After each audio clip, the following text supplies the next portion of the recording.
안녕하십니까, 레필입니다. 2월 7일 두산 에너빌리티 보도록 하겠습니다. 증시 먼저 보겠습니다. 코스피 1.3% 상승했고요. 외국인 투자자는 코스피 5,390억 매수, 기관 투자자가 6,200억 매수하면서 아주 양매수가 크게 진행되었습니다. 그래서 2,600선을 회복하면서 진행이 되었습니다. 코스닥은 0.6% 정도 상승했고 외국인 투자자 500억, 기관 투자자가 1,000억 정도 매도하면서 마무리가 되었습니다. 자, 오늘은 코스피에 대한 힘이 좀 붙어주면서 진행되었고요. 최근에 이제 그런 흐름이 계속 이어지고 있는 것 같습니다. 기술주들의 모인 그런 코스닥보다는 실적주 위주로의 코스피가 좀 더 힘을 받고 있고요. 최근에 이제 다시 조정세로 들어가는 듯 하면서도 증시가 반등을 했습니다. 미국 증시, 니케이 증시 전부 보합 수준이었는데요. 우리나라 증시는 오늘 반등을 좀 했고요. 2600선을 회복하면서 다시 한번 상승에 대한 불씨를 살렸습니다. 윗꼬리를 달면서 추가적인 이 전 고점보다도 더 높은 지점까지 도달을 했고요. 여기서 추가적인 상승이 충분히 가능할 거라고 보고 있습니다. 최근에는 이제 저 PBR에 대한 그런 종목들, 특히 현대자동차가 최근에 많이 힘을 받고 있고요. 그런 영향 때문에 좀 더 이렇게 코스피가 올라가는 것 같습니다. 그래서 일단 이 설이죠. 내일부터 이제 내일 마지막 이 장이 열리고 금요일부터 설 연휴가 있습니다. 그래서 다음 주 월요일까지 휴장이고 화요일부터 이제 새로운 장이 열리는데요. 내일은 또 공교롭게도 옵션 만기일입니다. 그 옵션 만기일에 대해서 이 투자자들이 또 어떤 움직임을 보일지, 그 다음 주는 이제 MSCI 리밸런싱 관련된 움직임이 또 나올 수 있습니다. 그래서 그렇게 좀 증시에 대한 이벤트들이 있다 정도만 이해하시면 될 것 같고요. 설 연휴 전에도 외국인 투자자가 이렇게 집중적인 매수를 하는 것은 굉장히 오랜만인 것 같습니다. 그래서 연휴가 길 때는 좀 이제 코스피에서 이탈을 하고 좀 마무리를 많이 했었는데 이번엔 좀 유입이 되고 있습니다.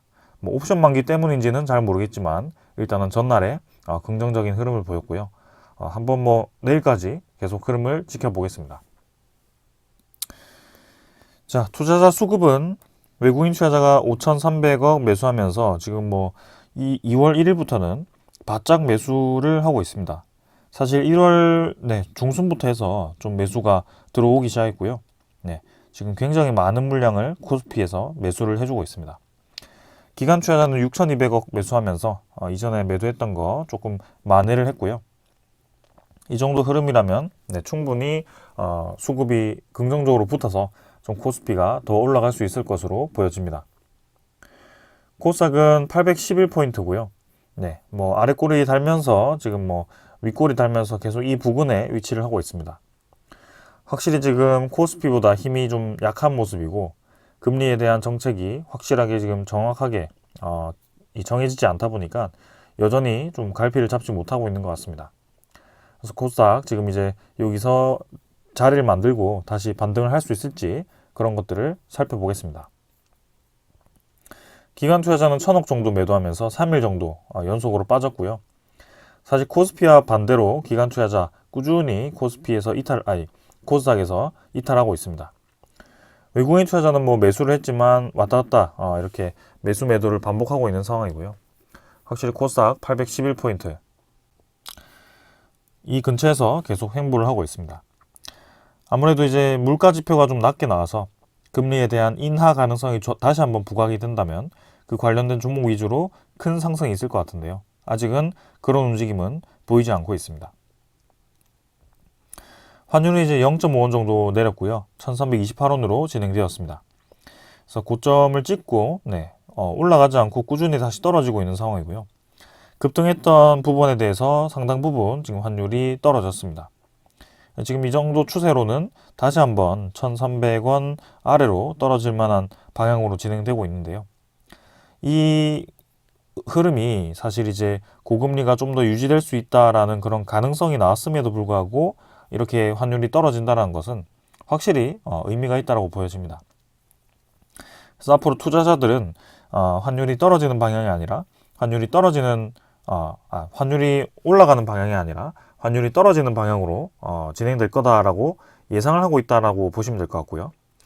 그 환율이 떨어진다라고 예상하는 이유가 금리가 결국에는 떨어질 거다 이렇게 보고 있는 겁니다. 그래서 뭐 시기가 언제가 되었든 이번 올해는 이제는 금리가 인하가 시작되는 것은 기정사실화되었고, 네, 거기에 대해서 우리가 뭐 기다리면 될 것 같습니다. 그래서 금리가 떨어진다라고 하는 것은 시장에 유동성 공급이 된다라는 것이고, 거기에 대해서 코스피가 반등할 가능성이 굉장히 큽니다. 천천히 지금처럼 접근하면 될 것 같습니다. 그다음 지수 선물은 미국 증시 보합 수준이고요. 유럽 증시는 지금 한 0.2%로 하락 중입니다. 뭐 비슷하게 어제와 유사하게 보합 수준으로 진행 중입니다. 우리나라 증시와는 조금 반대로 진행 중이고요. 네, 우리나라 증시가 내일도 바짝 올라갈 수 있을지 그런 것들을 좀 살펴보겠습니다. 원자재 가격은 뭐 전날과 유사하기 때문에 넘어가도록 하겠습니다. 채권시장 10년물 국채금리는 4.12%로 네, 전날과 거의 뭐 유사하다라고 보시면 될 것 같고요. 좀 떨어지는 듯 하면서도 잘 버티고 있습니다. 그래서 급등했던 국채금리는 다행히 이제 좀 상승세를 꺾으면서 여기서 이제 횡보를 좀 하고 있는 상황이고요. 어떻게 보면 국채금리가 떨어지기 그 전과 거의 유사하다라고 보시면 되겠습니다. 그래서 설 연휴 기간 동안 이 국채금리가 급등만 하지 않는다면 뭐 설 연휴 이후에도 우리나라 증시는 뭐 크게 문제는 없을 거라고 보고 있습니다. 그래서 이 국채금리 결국에는 환율과 함께 떨어지는 방향으로 진행될 거라고 보고 있고요. 한번 이것도 천천히 살펴보겠습니다. 뭐 지금에서야 계속 올라갔다가 떨어졌다가 좀 불안한 모습을 보이지만 지금 방향은 이미 정해져 있습니다. 고금리에서 이제 저금리로 떨어지는 시기, 그 시기만 기억을 하신다면 앞으로 이제 시장이 어떤 방향으로 진행되는지 알 수 있습니다. 굉장히 이제 막연하면서도 확실한 그런 방향이고요. 우리가 단기로 접근했을 때는 좀 와닿지 않는 그런 단어일 수 있습니다. 그러나 장기적으로는 충분히 이 시장에 대한 방향을 우리가 이해를 할 수 있고 그 방향에 따라 투자를 할 수 있다는 것을 이해를 하시면 되겠습니다. 그래서 오늘 이 정도로 시장 분위기 살펴보았고요. 종목으로 넘어가겠습니다. 두산에너빌리티 보겠습니다. 80원 하락해서 0.5% 하락했고요.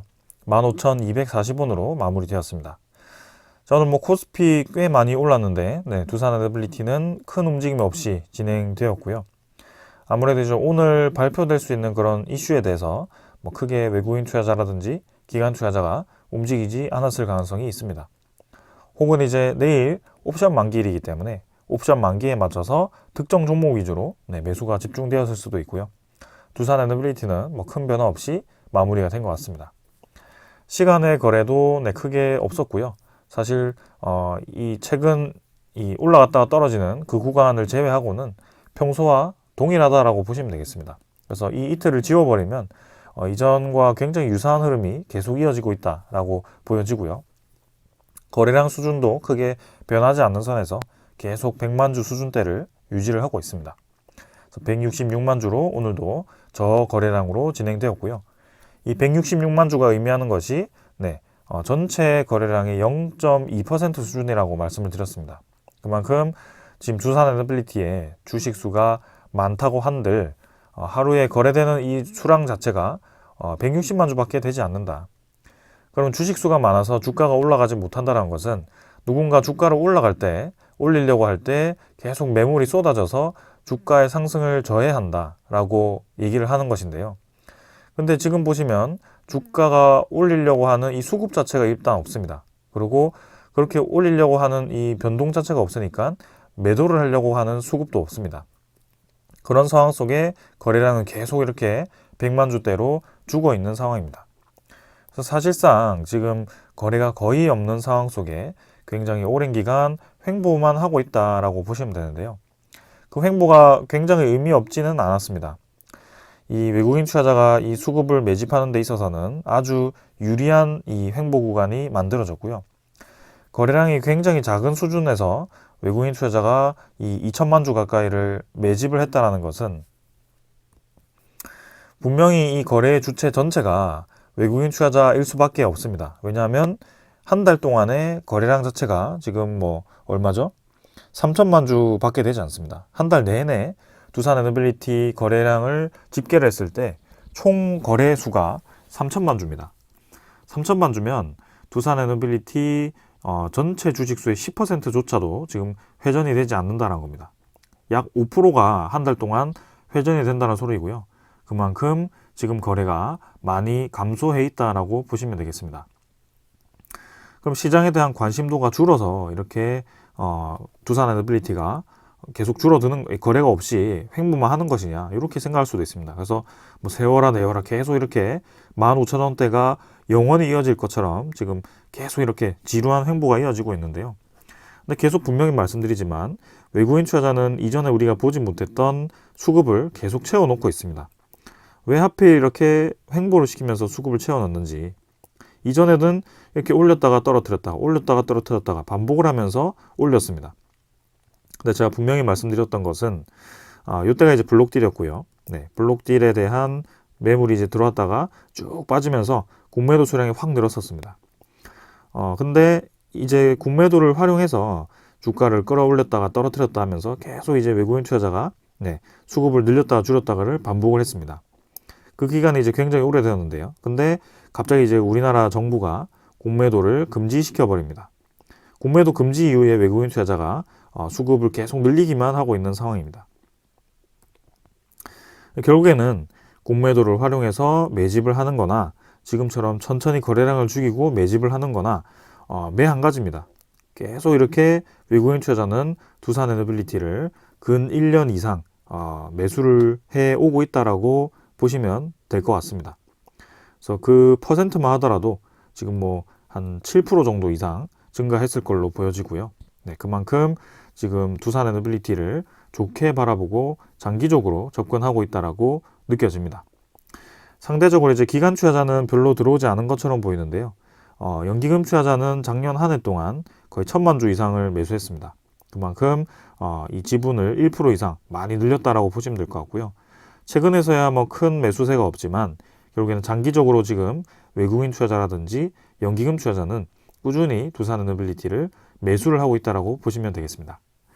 계속 적자나고 별로 좋지 않은 기업이고 불확실성도 많고 이런데 왜 굳이 이렇게 계속 투자를 하겠습니까? 그래서 지금 우리가 바라보고 있는 그 두산에너빌리티에 대한 기업에 대한 잠재성, 그 다음에 시장에 대한 확장성을 이 투자자들도 동일하게 보고 있기 때문에 이렇게 계속 들어온다라고 보시면 되겠습니다. 지금 답답한 것은 주가 딱 하나밖에 없다라고 보시면 될 것 같고요. 우리가 기다리는 대로 지금 페이스가 서서히 좀 느리긴 하지만 사실 느린 거는 정말 느리다라고 생각합니다. 답답할 만큼 느리긴 한데 근데 우리가 예상한 만큼 서서히 진행되는 것은 사실입니다. 네, 그래서 그거를 바라보고 있다면 지금 굳이 투자를 멈출 이유는 없다라고 계속 말씀을 드리는 겁니다. 자, 투자 수급을 보게 되면 수급은 기관 투자자가 11만 9천 주 매수했고요. 외국인 투자자가 3만 4천 주 매수했습니다. 뭐 크게 매수 크지 않았습니다. 기관 투자자 중에 금융 투자가 대부분 매수했고요. 이틀 전에 매도했던 건 뭐 일부분 매수했다라고 보시면 되겠습니다. 뭐 보험이라든지 투신 계속 짜잘짜잘하게 매도하고 있고요. 연기금 투자자도 뭐 매도를 반복하고 있습니다. 뭐 최근에 2월 2일에 바짝 매수했던 것은 아직 이탈하지 않고 남아 있고요. 내일 이제 옵션 만기 때 이 기관 투자자라든지 외국인 투자자가 어떤 움직임을 보이는지 한번 살펴보면 되겠습니다. 결국에는 여기 60일 동안의 누적 수급이 지금 나오잖아요. 60일 동안 매도를 한 세력이 딱 하나밖에 없습니다. 개인 투자자 1,300만 주 털렸습니다. 두 달 동안, 두 달이라고 한다면 지금이 2월 7일이니까 12월 7일부터입니다. 정확하게 이 15,000원, 16,000원 이 거래량을 죽인 채로 1,000원씩 왔다 갔다 하는 그 박스권에서 무려 개인 투자자가 1,300만 주가 털렸습니다. 뭐 개인이 아무리 많이 가져봤자 뭐 한 5만 주 정도, 10만 주 가까이 들고 계신 분들이 있을지 모르겠지만 그 정도라고 봅시다. 그렇다면 1,300만 주면 정말 많은 개인 투자자들이 이탈을 했습니다. 그럼 이제 때가 되면 명분이 나온다면 이제 상승을 시작할 텐데요. 그 명분이 언제 나올지 기다려지는 상황이죠. 근데 제가 어제도 말씀드렸다시피 주요 이벤트에 대해서 몇 가지 정리를 드린 게 있습니다. 그게 오늘 결론이 하나 났죠. 근데 두산에너빌리티의 긍정적인 결론이 하나가 나왔습니다. 그 부분에 대해서는 조금 이따가 설명을 드릴 거고요. 이제 기다려지는 것은 11차 전력 수급 기본 계획입니다. 그 수급 기본 계획에 과연 이 두산 에너빌리티가 참여할 수 있는 프로젝트가 몇 개가 있을까, 그런 것들을 보시면 될 것 같고요. 사실 뭐 대형 원전 이 건설에 대한 개수를 좀 중점적으로 다루긴 했지만, 그 대형 원전 건설 개수 이외에도 두산 에너빌리티가 들어갈 수 있는 분야가 많습니다. 근데 다 같이 뭐 개나 소나 이렇게 다 들어가는 게 아니고, 뭐 표현이 좀 그렇지만 두산 에너빌리티만의 그런 기술력이 있는 분야가 있습니다. 그게 이제 터빈 기술이고, 네, 그런 기자재 기술입니다. 그래서 제가 두산 에너빌리티를 주목하고 있는 것이고, 에너지 시장에 대한 확대를 아주 긍정적으로 바라보고 있는 것입니다. 근데 시장을 이렇게 좋게 보아서 시장이 지금 확장을 하고 있는데, 기업에 대해 이 반영될 때까지 좀 시간이 생각보다 좀 길어지고 있고요. 그런 시간이 좀 이제 질질 끌리다 보니까 개인 투자자들 입장에서도 좀 답답함이 느껴집니다. 저도 그렇고요. 근데 뭐 우리가 본 대로 지금 가고 있는데 굳이 지금 흔들릴 필요가 없습니다. 주가는 계속 올랐다가 떨어뜨렸다 하면서 딱 이제 우리가 매도하기 좋게 정말 이제 진절머리가 나게 만들고 있습니다. 근데 지킬 자리 지켜주면서 계속 주가를 한 곳에 수렴을 시키고 있죠.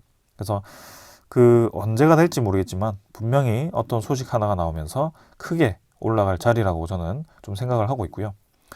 그 외국인 투자자가 그동안 공매도를 활용해서 쭉쭉 올렸다가 떨어뜨렸다가를 이제 반복을 하던 움직임을 이제는 공매도 금지 이후에는 그런 이제 올리는 이 움직임도 없이 계속 수급을 늘리기만 한 이유가 분명히 있을 거라고 바라봅니다.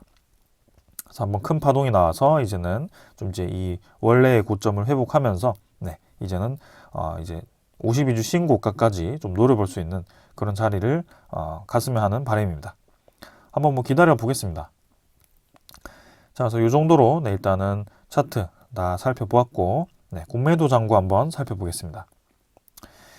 잔고는 뭐 예상대로 모건셀리, JP 모건 이렇게 이제 매도가 나온 날에는 어김없이 공매도 잔고가 늘어나는 모습이었습니다.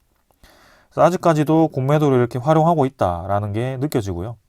시장 조성장 뭐 공매도 때문인지 공매도를 적극적으로 매일매일 활용하고는 있지 않지만 늘렸다가 줄였다가를 지금 반복을 하고 있습니다. 그래서 지금 뭐 700만 주 수준에서 계속 늘렸다가 줄였다가 반복을 하고 있고, 뭐 일단은 2월 6일, 7일은 크게 움직임 없었기 때문에 별로 변화 없을 것 같습니다. 그래서 도대체 저 남은 공매도 700만 주를 언제 상환시킬 것인지를 좀 기다려지고요. 이제 악재가 하나 해소되었기 때문에 내일부터라도 좀 해소가 나올 것인지, 공매도 상환을 아니면 하지 않고 버티다가 공매도 금지가 풀릴 때까지 뭐 가고 갈 것인지, 그런 것들은 한번 살펴보겠습니다. 일단 690만 주 정도로 해서 현재 가격대로는 1000억 정도가 공매도 잔고로 있습니다. 뭐 최근에 2차 전지 관련 종목들 보니까 뭐 1조 가까이의 잔고가 있는 종목들도 있더라고요. 근데 뭐 그에 비하면 작긴 하지만 그래도 두산 에너빌리티는 사실 공매도가 적은 편은 아닙니다.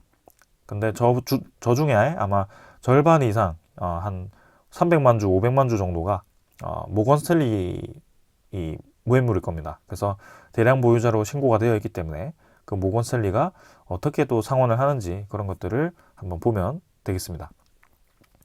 사실 뭐 700만 주 다 상환한다고 하면 또 외국인 투자자 지분이 1% 가까이 늘어날 수 있는 상황이거든요. 그래서 지금 뭐 15.4% 정도인데 또 이제 상환을 하면서 물량을 매수를 하면은 계속 지분이 뭐 올라가는 뭐 그런 시스템입니다. 근데 지금 여기서 중요한 것은 공매도 잔고가 이제 더 이상 이 상환이 되지 않는 이 움직임인데도 불구하고 외국인 투자자에 대한 이 매물이 매수가 이어지고 있다는 뜻입니다. 결국에는 공매도를 떠나서 지금 두산 에너빌리티를 꾸준히 현물로 매수를 해주고 있다는 것인데요. 뭐 상당히 인상이 깊습니다. 그래서 오늘도 78,000주 매수되어 가지고 15.4%까지 보유를 형성하고 있습니다. 어제도 그렇고 적지만 다시 한번 매수를 시작하고 있고요. 내일 옵션 만기 때 이 움직임이 바뀌는지, 그리고 이제 설 지나고 움직임이 바뀌는지 그런 것들을 계속 체크해 보겠습니다. 다음 대차 잔고는 꾸준히 줄어들고 있습니다. 오늘도 상환이 21만 주 정도 되었고요. 뭐 한 7일 정도 연속으로 빠지고 있습니다. 그래서 적지만 야금야금 이제 대차 잔고 줄어들고 있고요. 2235만 주로 대차 잔고 줄어들었습니다. 그래서 이런 흐름이 계속 이어지는지 계속 체크해 보겠습니다. 거래원은 전날 이제 모건 스탠리가 15만 주 정도 매수를 했었고요. 오늘 같은 경우는 뭐 크게 매수 매도 눈에 띈 수급은 없었습니다. 근데 뭐 신한증권이 또 매수 상위에 위치하면서 아마 외국인 투자자의 이 매수세를 주도한 것 같고요. 신한증권이 항상 이용되는 것 같습니다. 모건 스탠리가 주로 애용하는 이 창구인 것 같고요. 신한증권이 이렇게 나와서 신한증권 자체가 공매도를 때린다라고 보기는 어렵습니다. 그러나 외국인 투자자가 신한증권을 주로 이용한다라고 볼 수밖에 없고요. 그 증권을 이용해서 공매도를 주로 사용한다라는 것도 사실인 것 같습니다. 그래서 이 신한증권에 대한 이 움직임이 최근에 계속 눈에 보이고 있고요. 매도 상위에 위치하면 외국인 투자자가 매도로 잡히고 매수 상위에 위치하면 외국인 투자자가 매수로 잡히는 그런 상황이 계속 이어지고 있습니다. 아무튼 뭐 여기저기 나오든 결국에는 우리가 원하는 것은 공매도를 상환해서 숏커버링을 해라. 그리고 외국인 투자자 물량이 어디까지 차는지, 그리고 이제 물량을 매집할 만큼 매집했으면 좀 움직여라. 뭐 그런 의도로 좀 계속 모니터링 중인 거죠. 그래서 계속 살펴보겠습니다. 저는 뭐 이 정도로 기술적인 부분들은 다 살펴본 것 같고요. 이제 본론으로 가겠습니다. 오늘 소식 하나 들려왔죠. 그동안 이제 계속 우리를 괴롭혀 오던 그런 소식 하나가 좀 해소가 되었습니다. 자, 기사가 좀 많이 떴는데요. 제목이 좀 분분해가지고 좀 그나마 괜찮은 거 들고 와봤습니다. 장기 리스크 털었다. 그래서 두산에너빌리티가 회계 부정 중과실 결론이 났다. 뭐 중과실이면 좀 아주 중대한 뭐 과실이 아닌가 이렇게 생각을 할 수 있는데요. 사실 지금 두산에너빌리티가 고의 회계 분식이냐 아니면 이 중과실이냐 요 둘 중에 하나가 선택될 수밖에 없었던 그런 상황이었습니다. 그래서 고의 회계 분식으로 선택이 되었다면 굉장히 이제 얘기가 심각해지죠. 그래서 뭐 주식이 정말 거래 정지가 될 수도 있고 뭐 이제 대표이사가 뭐 구속이 될 수도 있고 뭐 그런 상황이었는데 지금 최악의 상황은 확실히 벗어났습니다. 그래서 우리가 주목했던 것은 정말 이제 고의로 하기에는 두산에너빌리티 자체가 이득을 본 게 별로 없다는 거죠. 그래서 인과관계를 따져봤을 때 무언가 이제 이 이득을 본 게 있으면 이거 진짜 이상하다라고 생각하겠지만 이득 본 게 없잖아요. 그걸로 인해서 뭐 이미 주가는 다 떨어져 있던 상황이었고 주주 자체가 뭐 중대한 손실을 입은 것도 아니고 이미 그 손실은 예상하고 있었던 거고, 그죠? 그래서 이미 주가에 다 반영되었었기 때문에 사실상 뭐 큰 변화가 없었던 겁니다. 그런 것들을 좀 이제 인정을 해 준 것 같고요.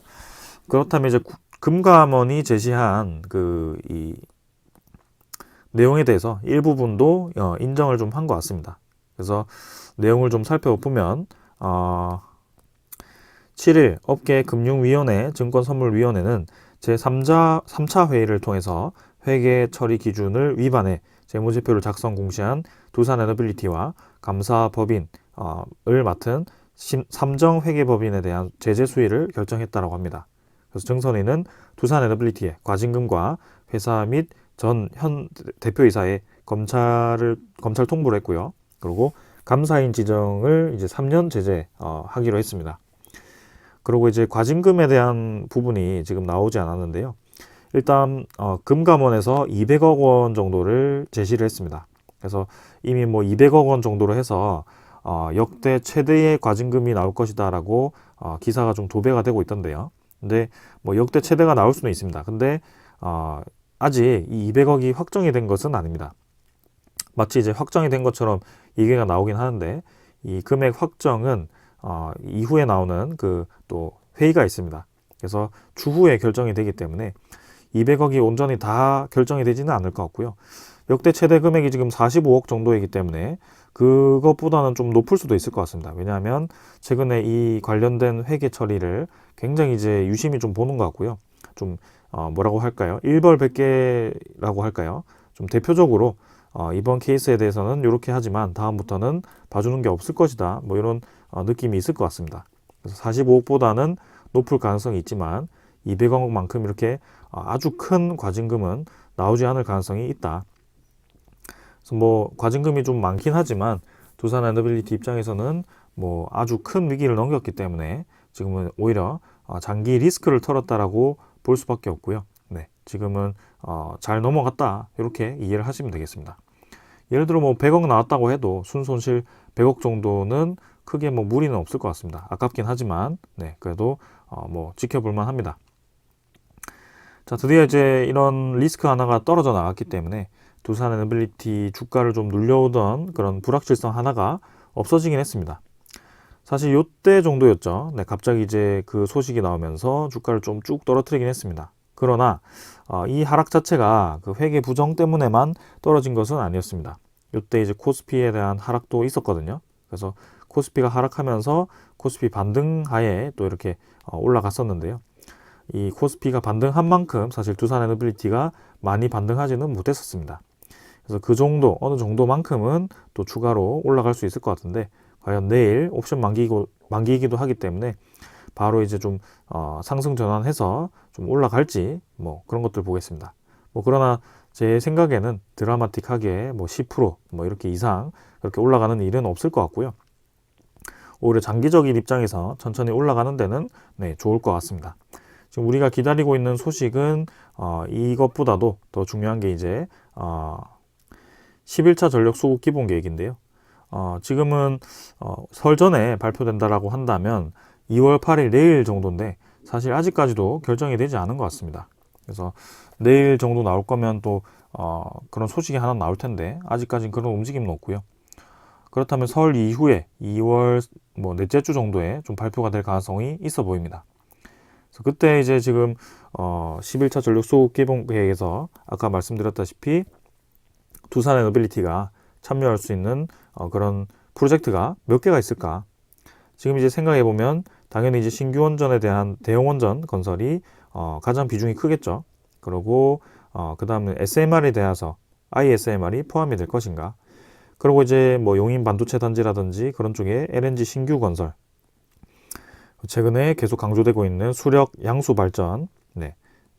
요것도 이제 두산에너빌리티가 주로 할 수 있습니다. LNG도 마찬가지고요. 신규 원전도 주기기 지금 두산에너빌리티가 단독 공급하고 있습니다. 그리고 지금 이제 해상풍력 시장이 집중 육성된다라고 하는데요. 우리나라가 지금 재생에너지에 대해서 투자를 하지 않고 있는 것은 아닙니다. 그래서 결국에는 상징적인 의미로 1조의 기후 펀드를 조성할 것 같은데요.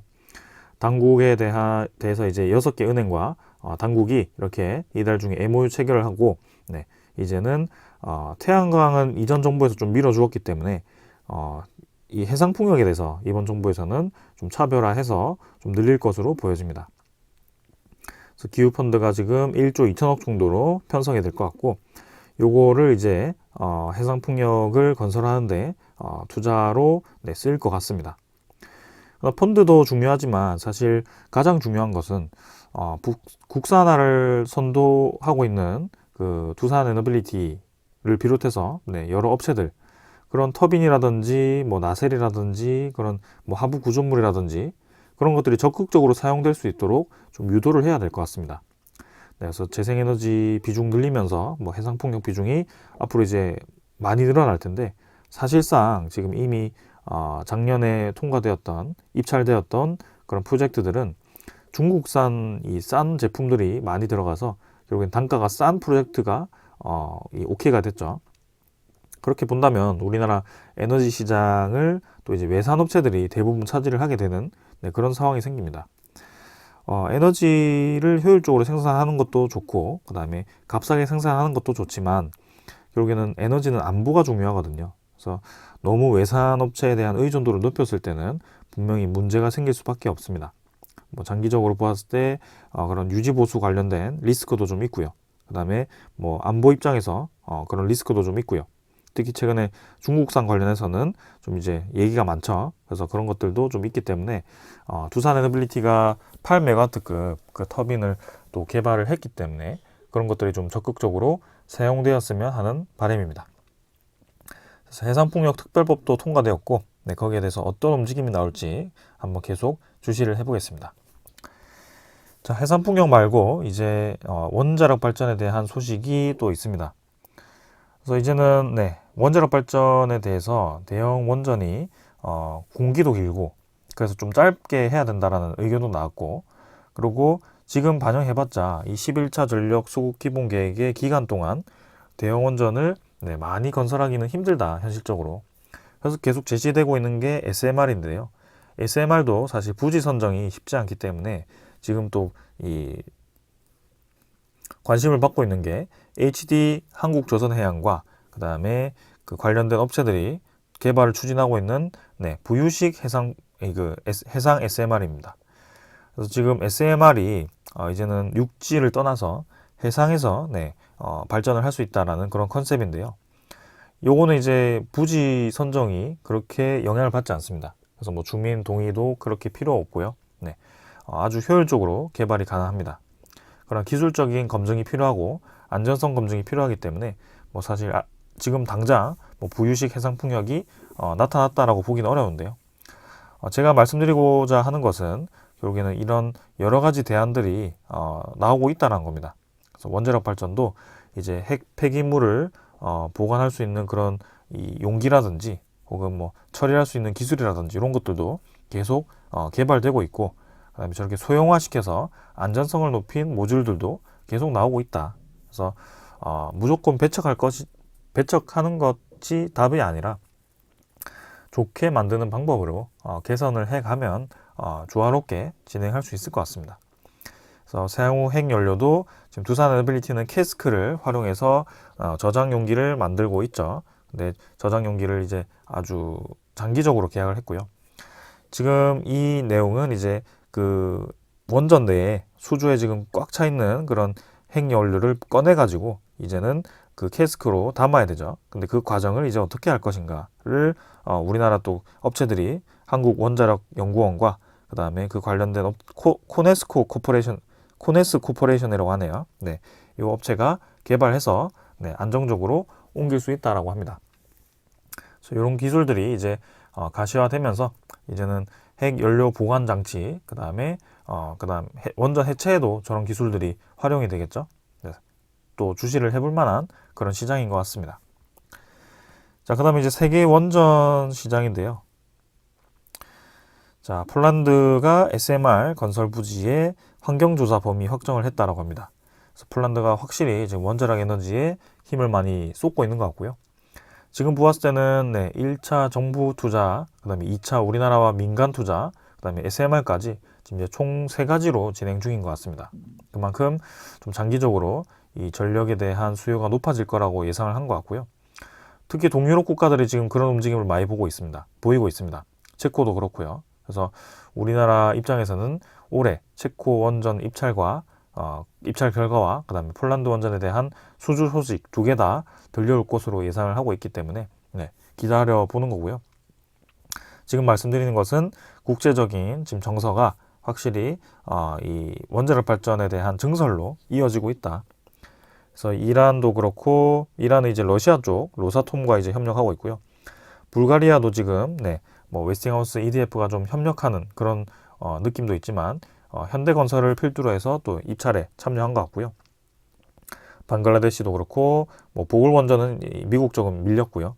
핀란드도 그렇고, 뭐 영국, 가나, 뭐 여러 가지 국가들이 계속 이렇게 신규 원전에 대한 건설을 추진하고 있습니다. 그래서 뭐 추진만 하다가 사라질 수도 있는 그런 프로젝트들일 수도 있지만 이전과는 확실히 분위기가 바뀌었다는 것도 여러분들은 느낄 수 있을 겁니다. 그 자체가 이제는 관심을 받을 때가 되었다는 것이고요. 그 오랫동안 배제되어 왔던 기술들이 이제 이렇게 붐을 이루니까 사실 그 기술이 보급화되지 못했습니다, 그동안. 그래서 생산할 수 있는 업체도 많이 없고요. 건설할 수 있는 업체도 많이 없습니다.